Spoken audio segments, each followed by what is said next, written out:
Hey, what's going on, folks? We're just laying out the next rod. We're going to be building an 8-foot plugging rod. This blank is a BT 108 3M Lamy glass blank, honey colored. Actually, if you do look close enough, you could probably see the fiberglass cloth in the blank.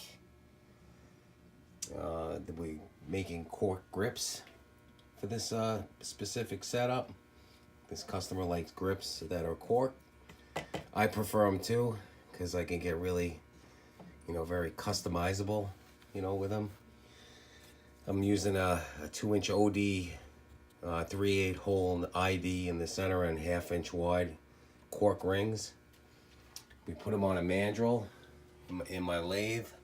I basically bought a 4-jaw chuck for my Craftsman lathe, and I chucked this threaded rod right in there, and I use that to glue them, and then I also use them to shape them.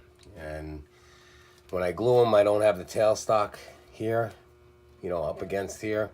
I just glue them, I set them all up, and then when I'm ready to spin, I just slide the tailstock. The tailstock has a live center in it, and then I'm able to, just use some pretty aggressive sandpaper at first to start.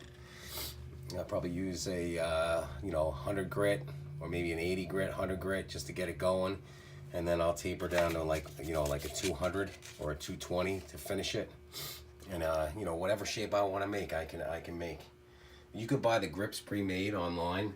They're a little expensive. They could be from $14, $18.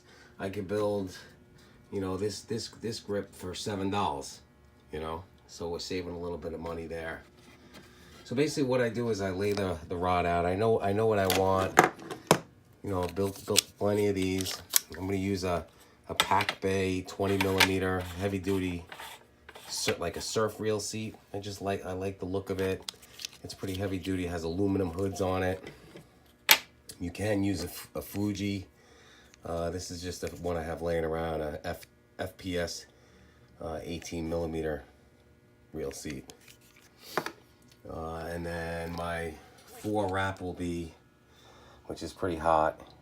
It's abalone shell wrap with aluminum winding checks. The aluminum winding checks, these are pretty big.